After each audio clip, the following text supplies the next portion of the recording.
Hello, this is Richard Burdick, and I've been a professional French horn player for most of my life, and middle of my time in high school I started writing music.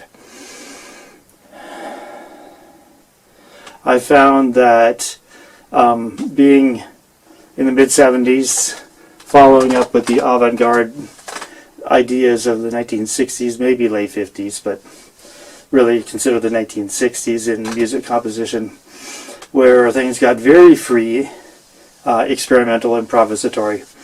I found that you can't just have no limits. And in the process of exploring in my teenage years, I did some graphic notation, which I really enjoyed, and lately I've realized some of those graphic notations in standard notation so that people can read it normally and not have to work too hard at lining things up, which is what it takes in graphic notation. A lot of times you play when someone else plays and right after someone else, etc. Really, oh, by the way, this is an introductory video for a new site, which I'm really kind of excited about, because there's a lot of beliefs and philosophies and various things behind music that I find fascinating. And as a composer, I explore that. So the first point is limitation in music and how I dealt with that. Seeing the freedoms of the 1960s that sort of opened our minds, I found that it's okay, but limitations are essential to me. And the limitation I chose was that of using different scales. This is Brighton. He's our big white guy. He's a big cat. And he says hi to the new audience. Limitations. So I use scale. And then I found that the Chinese system of I Ching, I say I Ching, with its 64 possibilities, actually suggested scales to me. It's a set of 6 lines. Each line is either broken or unbroken. To me, it's suggesting whole tones unbroken and half tones, half steps broken. And then I really started doing this about 1980, exploring the I Ching as a musical system. And by about 1983 or 84, I realized that, for example, the hexagram, the set of 6 lines, this 6 broken lines would be, in the first system I used, would be C, C sharp, D, D sharp, E, F, F sharp. So it's only half an octave, just a chromatic scale, half an octave. That's a weird limitation. And then I looked at the scales in northern India, and they're all separated by a fifth. So if it's C as the fundamental, G then is the dominant. So that same hexagram of 6 half steps would be C, C sharp, D, D sharp, and then G, G sharp, A, B flat. All the scales are 8 tones. Some of them might go C up to C sharp and then down to C as a flat 9 kind of thing, when there's 3 solid lines in the dominant. So a lot of my music is written using these scales, and the system I've adopted in, now it's scaled version 5, and I'm pretty confident that that's the one I'm going to stick with the rest of my life. I'm pretty confident it's correct. It's following this circle. You can see that. The Xiaoyong circle circles the square in the center. And at the top is that hexagram I mentioned, 6 broken lines. And at the bottom, 6 solid lines. So in a way, this represents winter, or winter solstice, and this represents summer solstice. So in a way, this could be a year cycle. But I have fixed tonics for each of these. It starts in F, where F, where A equals 432, F is the minor third to that. Excuse me, major third to that, where A equals 432. So then they're each tuned microtonally so that there's one set of 64 scales in an octave. And I have a lot of recordings that I've done of Iching cycles where it cycles through that whole set microtonally. Usually most of the cycles rise, so it's about 1/5 of a half step per hexagram. The patterns are fascinating. It's a lifetime of exploration, and I'm just beginning after some 40 years of using this. I found it fascinating. I already said that. Fascinating. The other thing I want to get into in these videos, that I hope to do one a week, is my concept of beauty. I asked a composer that I worked with just this last weekend, like, what is your concept of beauty? And he said it's somewhere between woodwind chorales and powerful percussion, which really didn't say much to me, because I found it a lot of randomness in his stuff. Fascinating use of electronics with orchestra, but a little confusing. This old doorknob, you can see it. 6-sided doorknob with a handcrafted 6-sided flower that would have been fastened on the other side. It was probably a cabinet door handle. This part looks machine made, but the doorknob is obviously handmade. Maybe by someone that makes like $25 an hour full-time making doorknobs for his entire living, or at least for years at a time. It's not perfect. It's 6-sided. I would guess it's handmade, and then fitted into the machine part, and then I bet it was done by a cabinet maker in the craftsman style. I would guess this is from the 20s, but I still would say this is craftsman style. Handmade, artistically done. It's just not just the normal cabinet doorknob. There's some humanity to this doorknob. Slightly irregular, and it's beautiful.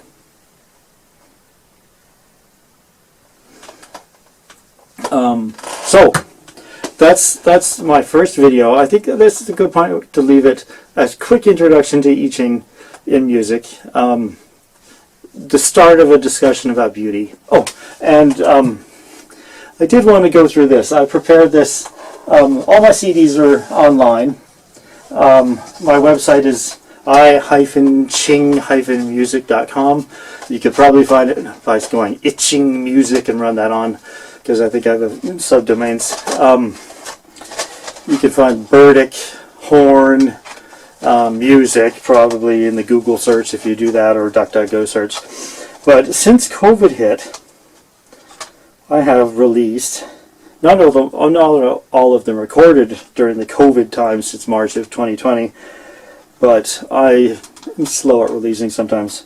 2, 4, 6, 8, 10, 12, 14, 16, 18 CDs have been released. I'm not very good at publicity, except for maybe right now. Backwards. This is the one I'm going to release. This is just a single. In response to Julius Eastman, A Lake of Violet Flames for 4 pianos and percussion. That's CD 66 for a very good reason. Here we go. CD 46, A Rainbow of I Ching Triads. The picture is from Glacier National Park.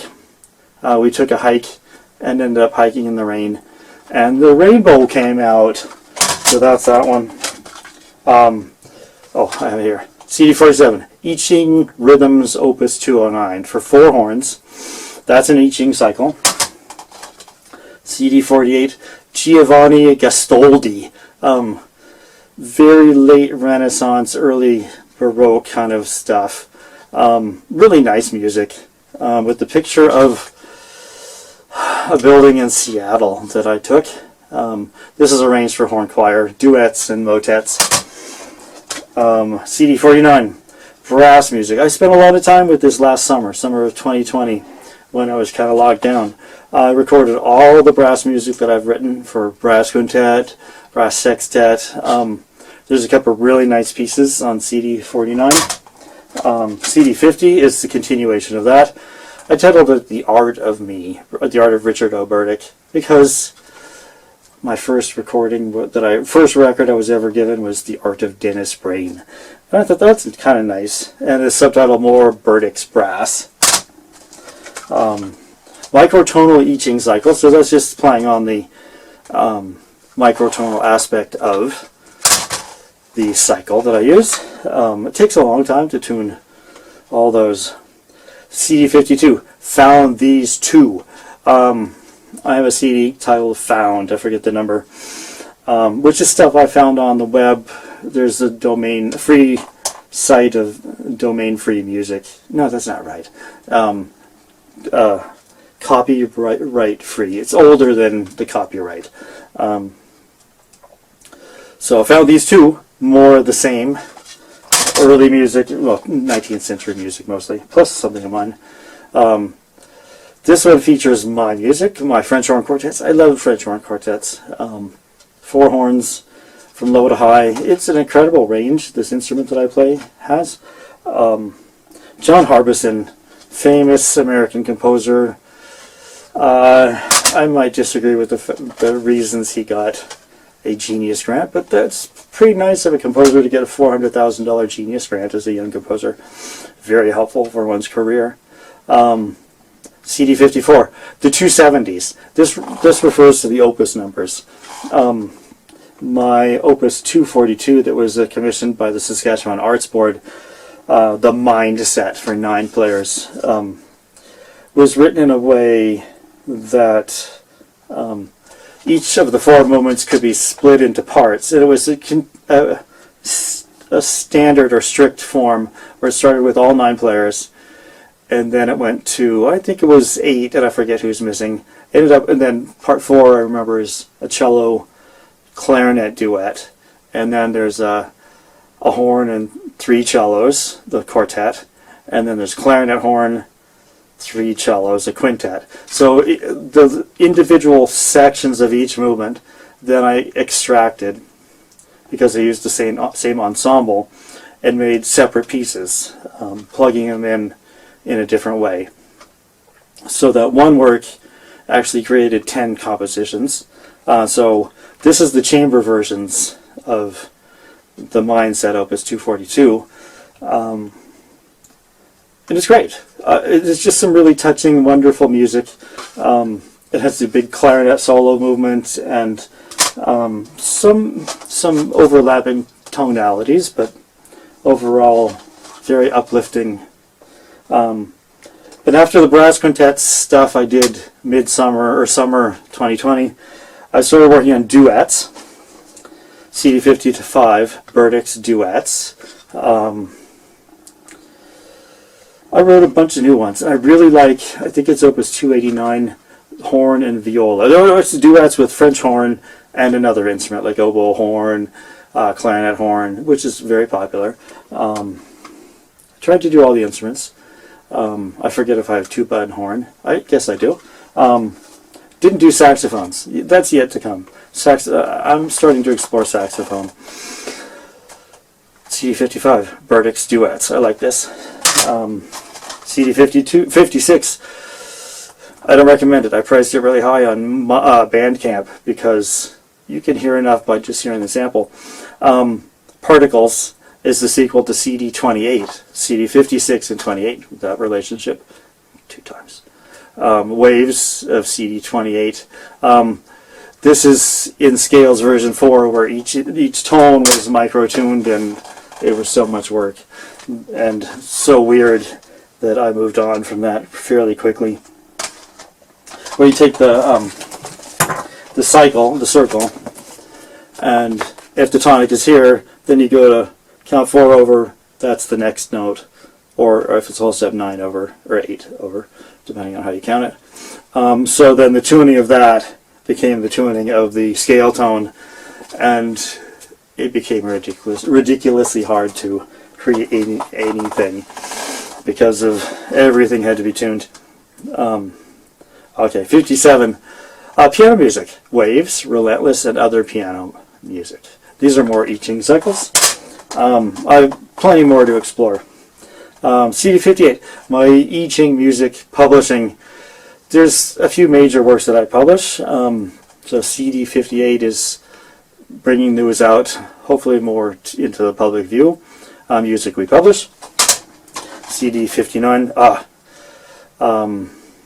I just did a video about Motor 124875, and there's a new demo, fairly new. CD 59, A Walk with Giants, Opus 300, is based on a dream that I had where I was actually walking and talking to like beings that were 16 or 18 feet high, and it was amazing.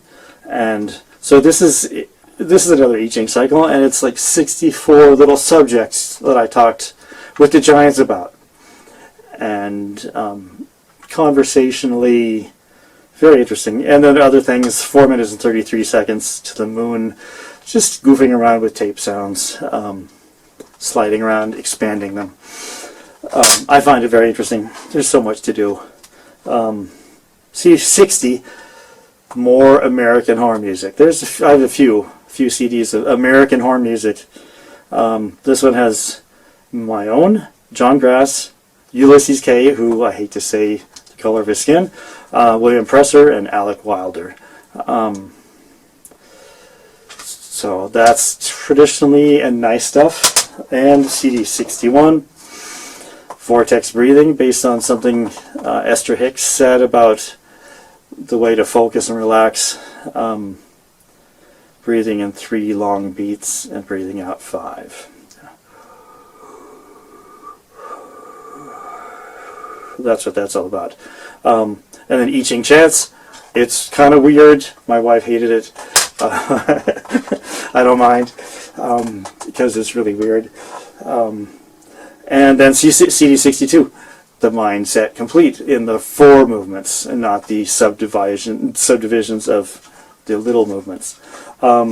CD 63 and 64 are done, not released. CD 65 I'm recording right now has Beethoven and natural horn. I'm back to natural horn finally. I think a lot of people like my natural horn playing. So there it is. 18 minutes of an introduction of Richard O. Burdick, composer and French hornist. Thanks for watching today.